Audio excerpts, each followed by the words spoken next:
Hi, welcome to Grandparenting on Purpose. It's the best adventure of your life. You've all heard the saying, if I knew grandchildren would be this fun, I would have them first. My name is Nancy Wheeler. I have 5 children, and they are aged 25 to 38. Wow. 4 of them are married, and those 4 have given me a combined 10 grandchildren between the ages of 1 and 11. And the last one is getting married 4 weeks from today. So we're a little crazy. We raised our family in Ohio before moving to Utah about 8 years ago. Now, some of my children and grandchildren live here in Utah, within an hour of me. I live in American Fork, and the rest of them live in Ohio. So I have the dividing thing. I have local grandchildren and distance grandchildren. So I am trying to learn to be the best grandma, not just to the ones here, but to the grandchildren who live far away. And I have to use different tools and techniques to connect with each of the grandchildren, regardless of where they live. And we're going to talk about that today. So first I want to introduce my inspiration for this class is this book, Grandparenting on Purpose. This is by Winston and Linda Egan, and I took a class at Education Week at BYU a couple of years ago, taught by Win Egan. It was a double class, so it was 8 hours of content, and it gave me a ton of ideas, and I've incorporated these into my life. And I'm going to give you a few of those, kind of an overview, but I highly recommend getting this book. It's available on Amazon, and it will give you so much more depth than all the things that I can't cover from that. So I highly recommend you get that. If you want to snap a picture of that so you know what the book looks like, and you can find it. So what is grandparenting on purpose? It is about making a difference in the lives of your grandchildren. It is about being engaged in the lives and of your grandchildren and their parents, and about forming and sustaining relationships. And so we're going to talk about some of those things today. And I'll give you some ideas to help you get started. And once your creative juices start flowing, you'll be able to figure out what works well with your family. So we'll cover the how to be a difference maker, how to identify the needs of your grandchildren and their parents, and then how to maintain that connection. So let's talk about difference makers. What do difference makers do? Difference makers know how to nurture relationships. So when I go to visit my grandchildren, when I arrive, I go, thank you for letting me come visit you at your house. And when they leave my house, I always thank them. Thank you for coming to my house. They love that. They think that's great. And I welcome them when they arrive, and they always run to me and give me hugs, and they're always excited because I'm acknowledging their presence. Even if they're showing up with their parents, I individually acknowledge the presence of each one of the grandchildren. And that helps them to feel important, and they know that my relationship with them matters. Some other ideas that you can have when you're talking to your grandchildren is to tell them, I love talking with you, or I love listening to your stories, or you often amaze me with your skills. How did you learn to do this so well? When they have helped me with something, especially like in the kitchen, if we're having a family dinner, I'll go, thanks so much for your help. I don't know how I could have done it without you. And I really mean these things because I enjoy working with the grandkids. When you go and watch them at a game, you made a big difference in the game. Thanks for working so hard. Things along those lines. We should need to take time to listen and reflect the feelings that you are getting from your grandchildren. So pay attention especially to the tone and inflection of your voice. I know sometimes we will say things and we're used to saying things maybe in a sarcastic tone or in a bored tone. And if we're not careful, when we say the same words, even if we are excited about something, it might come out with the wrong tone. And so we just need to be um, we need to be aware of those. So like if the child is talking to you about a problem that they're having at school or with bullies or with some of their peers, one of the things you might say is, let me see if I got this right. Are you telling me that you feel threatened? And and that is a whole lot different than, so you're telling me you feel threatened? And that tone of voice really can change the message that we're sending. Another thing you could, I'm just checking to see if I heard you right. Are you totally jazzed about what happened? Just to make sure that you're getting from them the excitement, the positive or the negative. Or I sense you're very disappointed. Is that right? Or I get the feeling that you're upset about what I said to you. Am I right? And that's a really important one if we have said something that's upset them, to try to repair that. So difference makers also know how to provide that valuable feedback. And that's part of what we've been, talking about. Our children and our grandchildren especially, get so much correction and criticism from the world. They need us to be their best cheerleaders. They don't need a lot of correction or criticism from us. And this is especially true if we don't see them very often.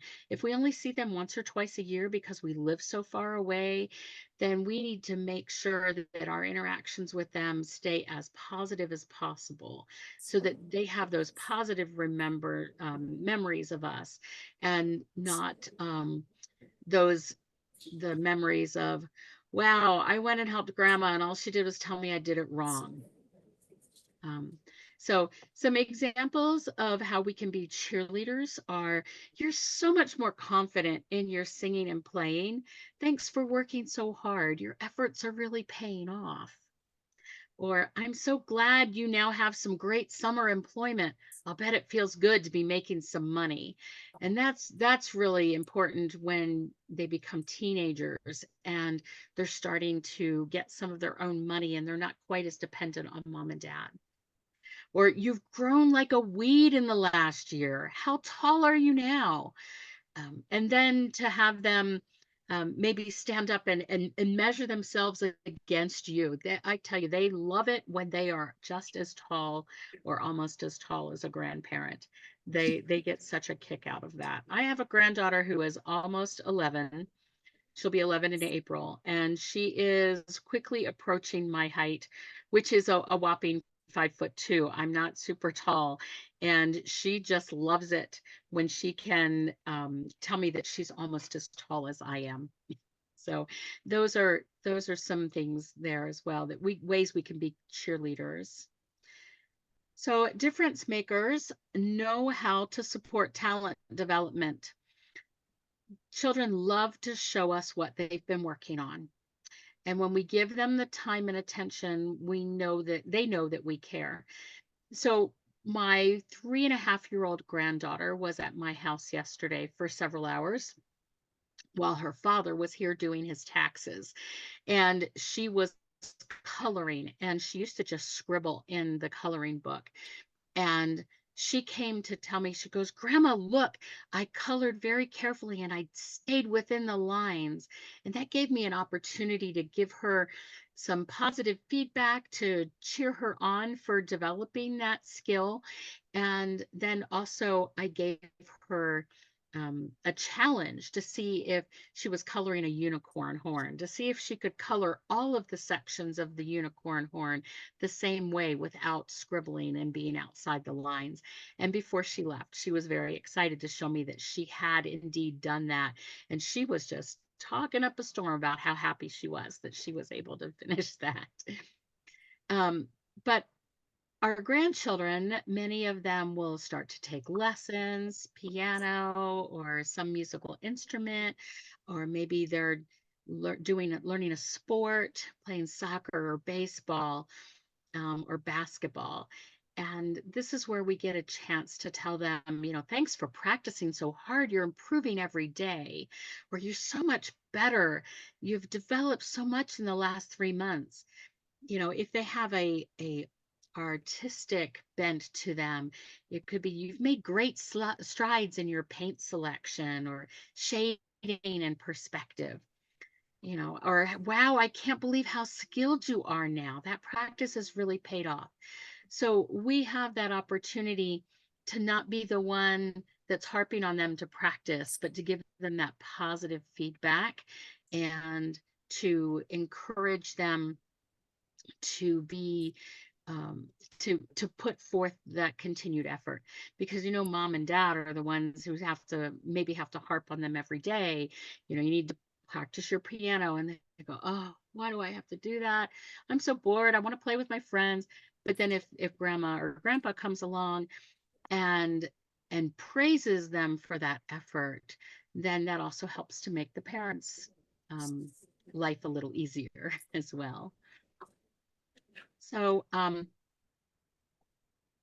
difference makers, which is what we want to be, right? They maintain their interest over time. Making a difference in our grandchildren's lives is not a quick proposition. As we know, and as we have regular interactions, they can come to know that we really care.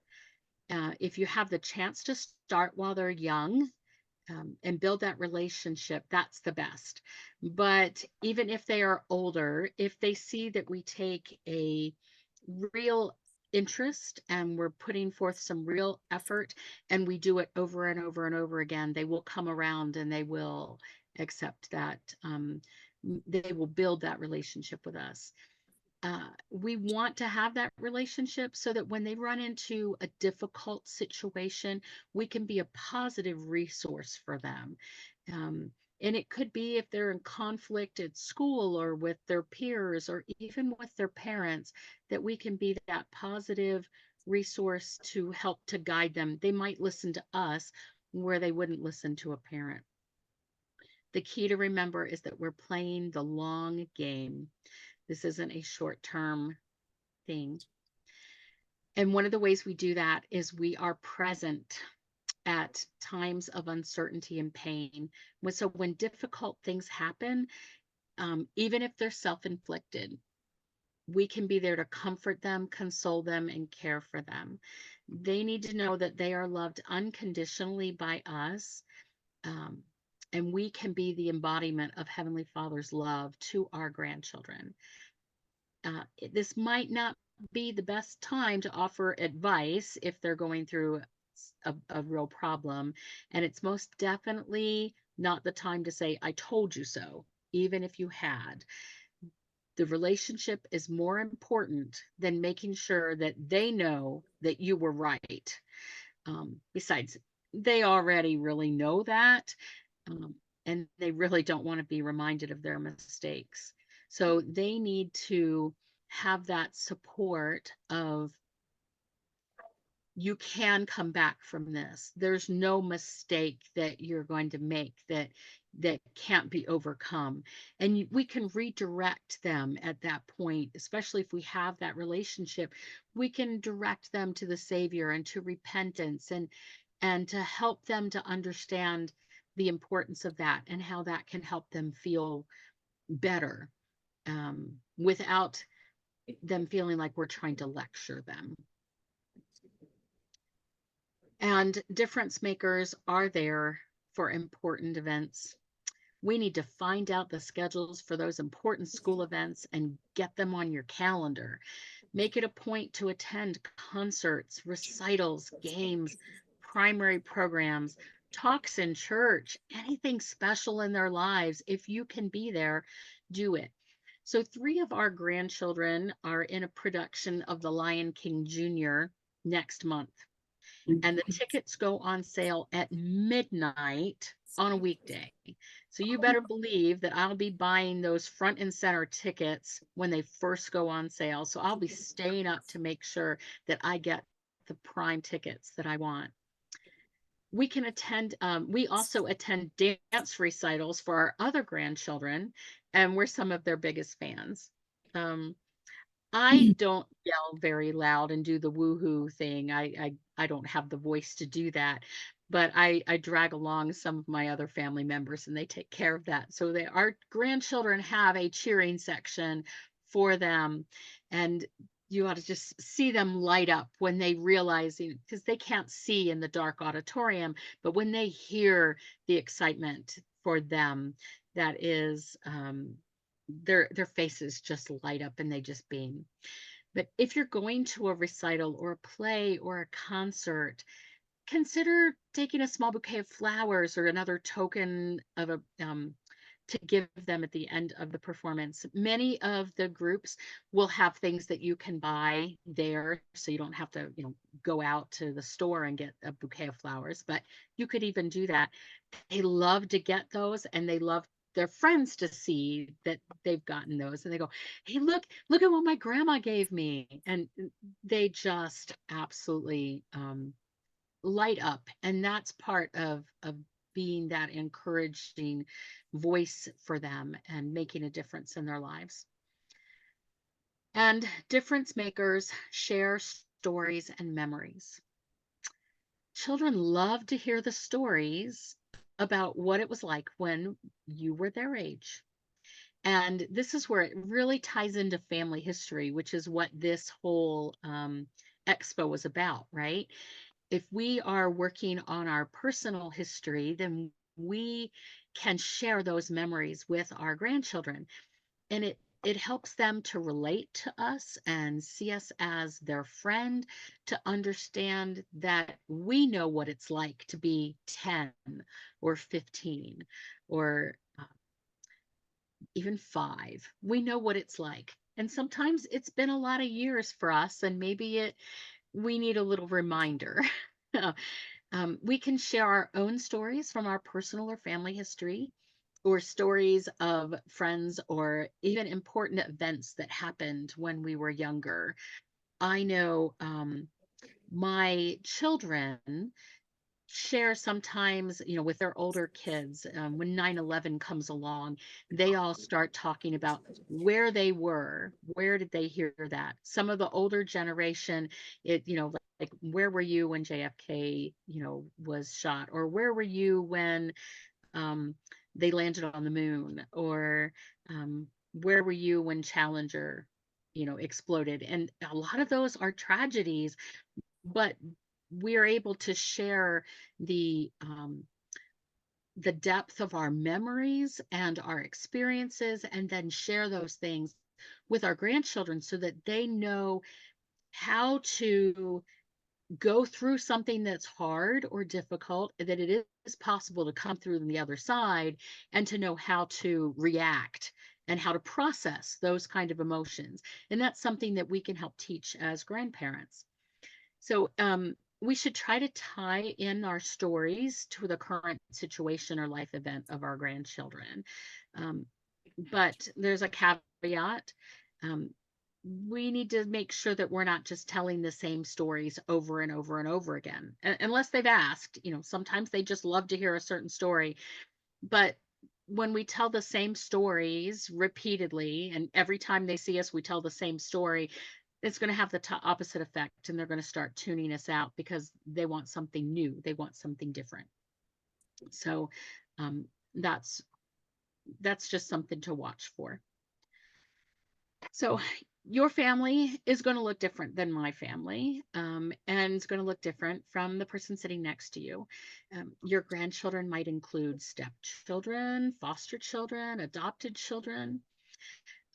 Many grandparents find themselves being in a position of needing to nurture and support their own children as well. Single parents, divorced parents, children who live thousands of miles away, or are away for significant periods of time for work. I have a son who travels a lot for business. And so He is based here in Utah, but his wife will call me and sometimes and say he has to go out of town for these days. And if I'm available to help support them with something that, she would have needed another pair of hands for, and he's going to be gone, then I step in and I do that if I can. We need to treat our Oh, hold on. Somehow my thing, here we go. We need to treat our children and grandchildren as if they were our most precious resource, because they are. They are unique and wonderful, and they're here to have experiences tailored to their specific needs. Um, and so we have lots of things that we can do to help them, especially if we know them. So here's a question that I have for you. What are some of the ways that you make a difference in your grandchildren's lives? And they tell me that you should be able to raise your hand and I'll be able to see you and hear you. So let's see if this works. Do you have any ideas, any ways that you can make a difference? We have had a girls' camp for the granddaughters and a boys' camp for the boys. And it's over 3 or 4 days, and we just fill it with lots of activities and yummy food and service, and they love it. That's great. And I will be talking about a similar thing that we've done as well later in the presentation. So that's great to see somebody else has already done that. Anybody else? Are you here for ideas? Of course. Hopefully I can give some. All right, well, let's go and talk about what they need. How do we find out what our grandchildren need from us? Because they're all different. Each one of them has different needs and their personalities and their likes. So I have some questions that I want you to think about for your grandchildren. How much do you know about each of your grandchildren's needs? Right now, what do you know? Are you familiar with their struggles, their strivings, their aspirations? Do you know what they want to do? Do you know what they want to be when they grow up? Do you know what they're working on right now? Are you aware of the needs of your married children and their spouses? So let's take a minute and think about, oh, there we go. Each of the grandchildren. So we talked about, what do we know about them? What do you understand about them? Do you understand their perspective and the way they see the world? Are you familiar with their talents, interests, desires, and challenges?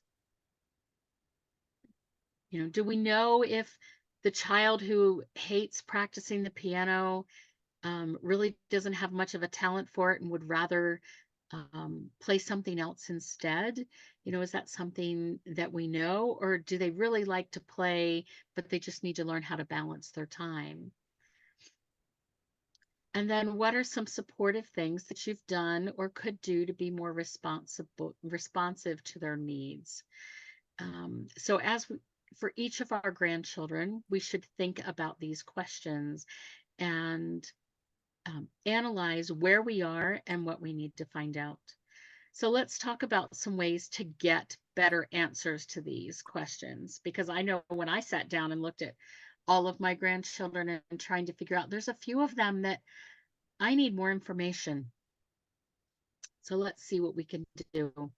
One of the things that we can do is be alert and observant, particularly at family gatherings and other events. And sometimes it's really easy to get wrapped up in talking with all the adults and interacting with them, or taking care of making sure that everybody else's needs are met. And many times the grandchildren could get overlooked or they could get missed. And this is a great way that grandparents together can tag team. So one can be helping to make sure that everything is going well, especially if it's an event at their house, where the other can be watching the grandchildren as far as watching to see who might need some individual attention. We need to work at becoming a skilled listener, a confidant, and a counselor, looking for signs of sadness or disengagement, distress, or weariness, especially in our preteens and our teens, um, especially if they are in middle school. Oh, middle school is so very difficult. In middle school or high school, where the social media and the peer pressure really can weigh them down. And their parents may not notice the change because it might have happened gradually for them. But if we notice a change in the way they are, in their emotional level, then that's a time to go and sit down and say, so how have you been? Let's, and not have them think that you're grilling them, but maybe just sit next to them, put your arm around them, and how you doing? What's going on in your life? What is what's something that's great that's happening? Is there anything you're having an issue with? Can I help? So be inspired to ask those questions. Um, when you see something like that, a child who's struggling, it is totally appropriate to say a quick prayer and ask Heavenly Father to help you know what to say, so that you ask the right questions, so that you keep them close and not drive them away. A lot of these same things can work with our children as well as our grandchildren. So if we put ourselves in a position to make a difference, we do that by establishing and maintaining those warm, positive relationships, by asking questions to discover what their needs are, where they need you, um, and asking your children, what support do they need from you as a grandparent?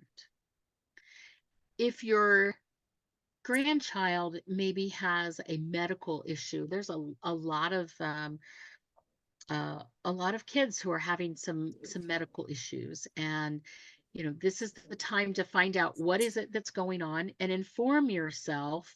Do your own research so that they know that you've cared enough about what's happening to them, that you can do that research, and know how to do that. I have 3 grandchildren who have very mm, very strong ADHD. And so I've had to learn how to best work with them, how to best deal with them. They are not medicated. Um, and if we have found that if we work with them in a certain way, that they don't have to be. But I've had to inform myself and to learn some of those techniques that work with those individual children. And we need to choose our actions wisely. Um, Many times, especially as you get more and more grandchildren, you can't be there for all of them all at the same time. And so we need to look and evaluate each of our grandchildren and see who needs us most right now, and um, to do what we can to help them with their challenge right now. Um, Another thing that we need to make sure is that whatever support we give to them should not undermine the parent. Sometimes a grandchild might come and want to complain about, well, mom and dad won't let me do X, Y, or Z. And it doesn't help to um, gripe about how their parents should let them, or something along those lines, because that's just going to make your grown children say, oh no, we're not going there. You need to support them. But if we can find a way to help our grandchildren see things from the perspective of the parent, and see why the parent wants what is the benefit that the parent is trying to do for that grandchild, then that will help a lot. Excuse me. And we need to determine who needs us the most at that time. Which grandchild. Have any of you come into any situations where you have had multiple grandchildren have issues and you've had to prioritize which one is going to get special attention?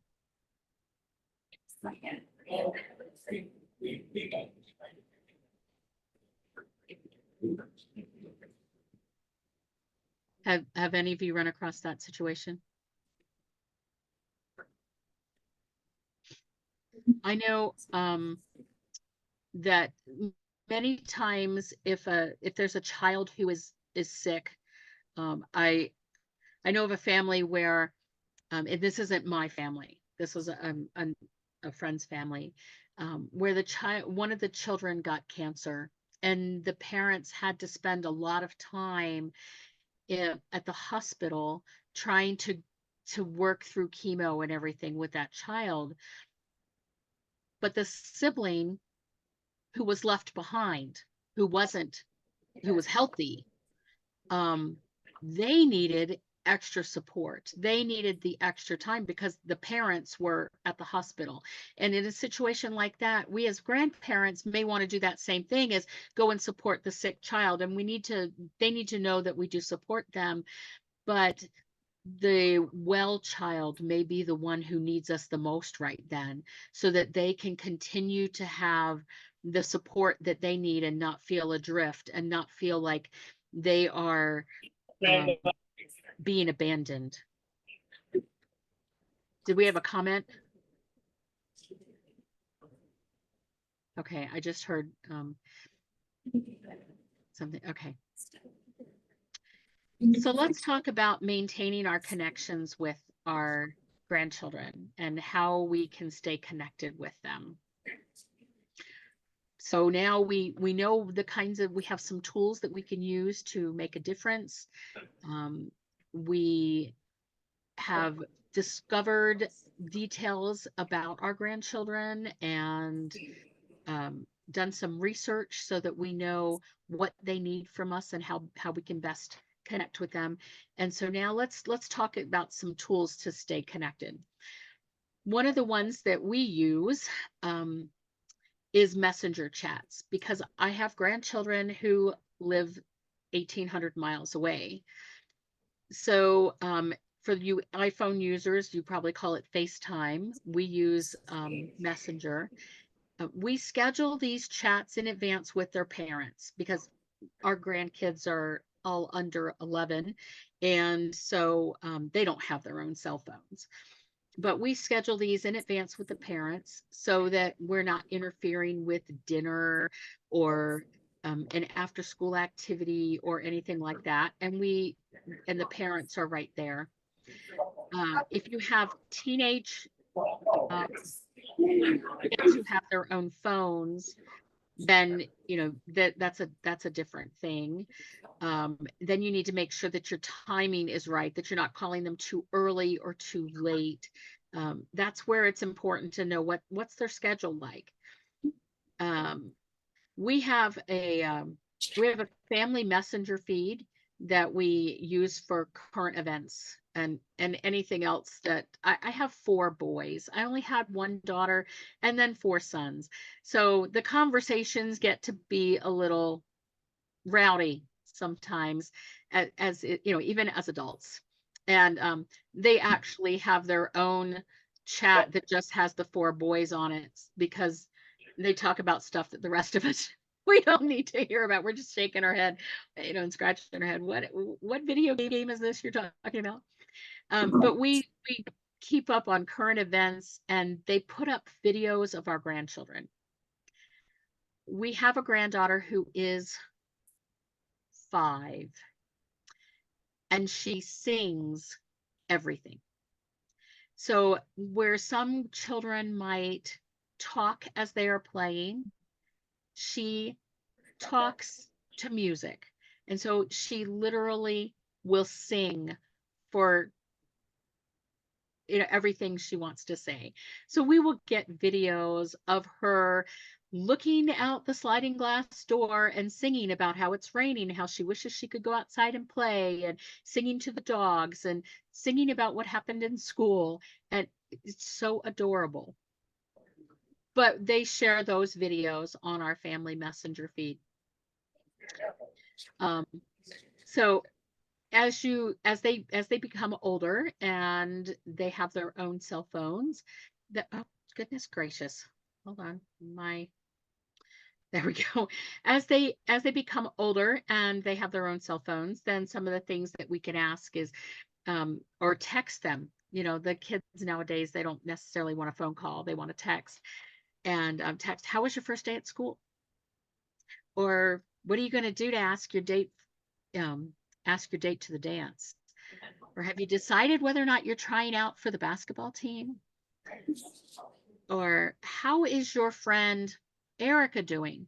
Now, you can only ask that kind of question if you've had these conversations with them about their friends and listened to their friends' names. And that is very impressive to them if you remember who their friends are.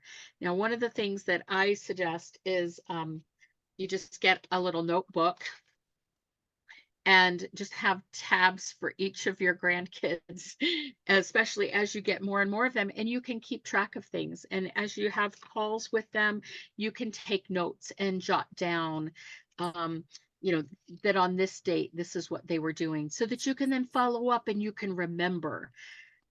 I know I have to write things down if I want to remember them. Uh, Ask them about how their new job is going. Did they just get a new job, part-time job? How are things going?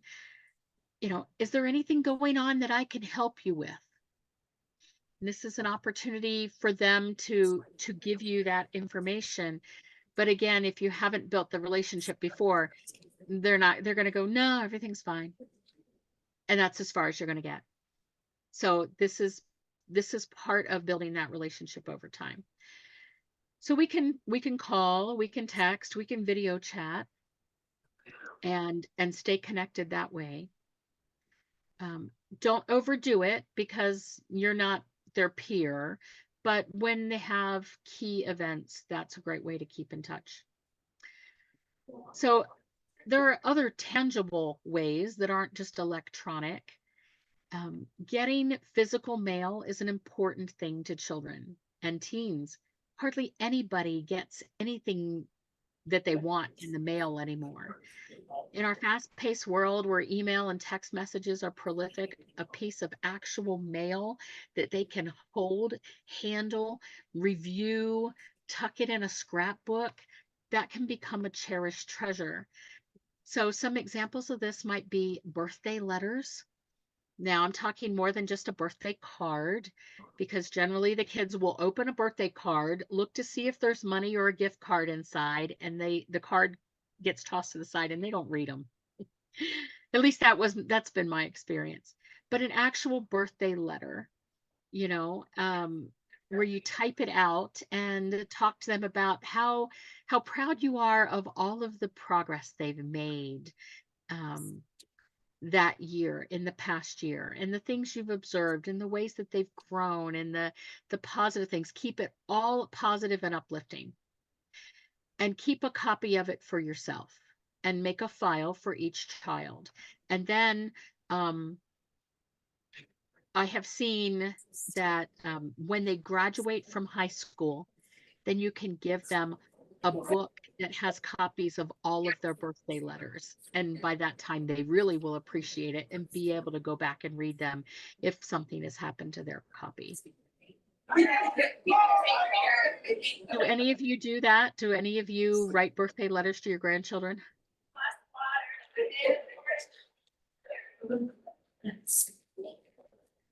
I didn't hear that.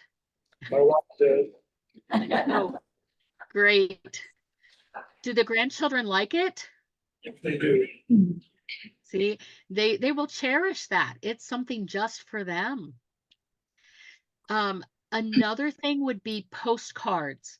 If you travel or take vacations or go on a cruise or take a tour in Europe or wherever, get postcards and mail postcards to your grandchildren with a little handwritten note and drop them all in the mail. So they know that even while you're off someplace else, that you are thinking of them, and make it something that's interesting and curious that you could then talk about. And then when you get home, you could say, "Hey, did you get my postcard?"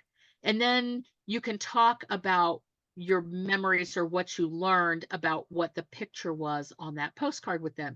And so then that's another connection point. Um, and have, I don't know how many kids nowadays even realize what postcards are. Everybody takes pictures with their phone and they put them on social media. So it would be a really nice uh, what is the word I'm looking for? See, this is what happens when you get so many grandchildren.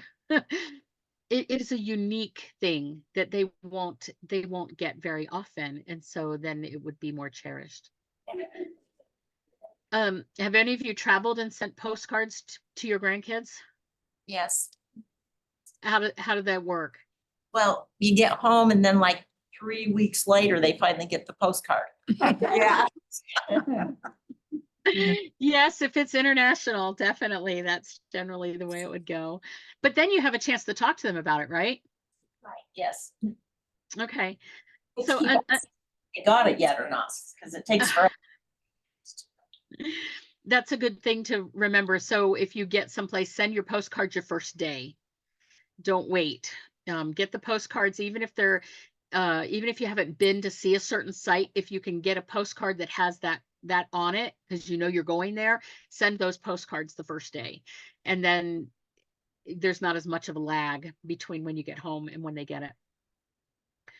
But if you go in the States, they should be able to get their postcards in a couple of days. The next suggestion is holiday cards. Now, I'm not talking Christmas or birthday or, those major holidays. I'm thinking of the other ones. So, like Valentine's. Do you send Valentines to your grandkids? Sure. Yes. I have a grandson in Ohio who is in first grade, and his teacher is doing a special Valentine thing. They're trying to get cards and letters from as many states and countries as they can. And so I sent a Valentine's card from Utah to him in care of his teacher, and he will get it on Valentine's Day. And so that's a fun little thing. But even if the teacher's not doing that, to go to Dollar Tree, they're $1.25, and they cost what, 68 cents or 69 cents, whatever it is now, to mail. And send Valentines to your grandchildren. And especially the ones who are getting a little old for them to get any kind of Valentine from school, but they're not necessarily going to get anybody who really has a crush on them. And this just gives them, that little pick me up. Oh, look, I got a Valentine's card. So that's one of the things I'm doing this year, is sending all of my grandchildren Valentine's cards. And so I just try to find one that fits their personality. The one in first grade is getting one with a dinosaur on it. It's a full-size card with a big old dinosaur, which even ties into Utah, so that's kind of cool. All right, let's talk about some special times and special things you can do to build the connections. And we'll have to go through this pretty quick because it looks like I've only got about 5 minutes left. One-on-one activities. So a Saturday with just one grandchild. It has to work in the parent's schedule, but it could include an overnight and sometimes maybe morph into a couple of days. I've had that happen. Lunches. And this could be a lunch with all the granddaughters or lunch with all the grandsons, or it can be a lunch with just an individual grandchild. When they're young, you take them to McDonald's, get them a Happy Meal, because mom and dad won't buy them a Happy Meal, but they get one with a toy when they go out with grandma and grandpa, those kinds of things. they could be casual, or there could be special things. You could have a fairy lunch where all the girls dress up in princess dresses and you do fairy kind of things. So, those are good. Birthday celebrations. If your grandchildren live close to you, consider having a monthly family dinner where you celebrate whoever's birthday it is that month. And one of the things that I think is really a great idea is for that birthday, whoever's having a birthday, you go around the extended family and everybody in the extended family says something that they like about the birthday person, and that gives them positive feedback, positive comments that they're hearing from their siblings, their cousins, and aunts and uncles and things like that. Because again, the world wants to be so negative toward our kids. Family movie nights. We have an outdoor screen. Bring blankets, pop popcorn, and then a grandparent day camp. And that's what somebody had already said, that you do that. Now, we did a Nana and Papa's day camp. We did it for 3 of our grandchildren. It was only one day. This was last October. These kids are 6, 8, and 10. And we taught them outdoor cooking and knife safety and basic first aid and how to set up and take down a tent. We taught them, we played games, we threw darts at balloons, we did crafts. We had enough stuff probably for 3 days. But the thing that they really liked is the slime. So don't forget the slime.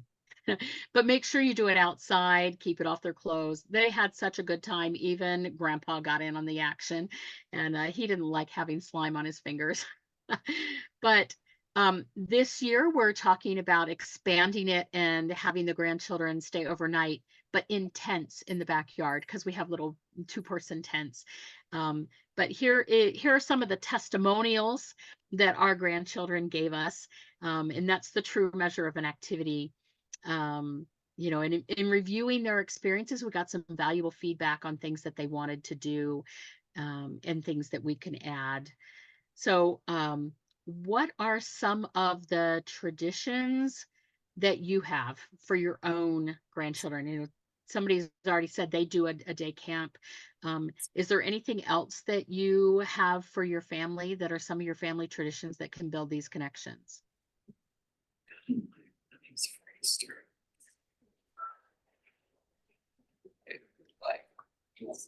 I have one. We have holiday parties. So on Valentine's Day, they come over and we have a Valentine's Day party.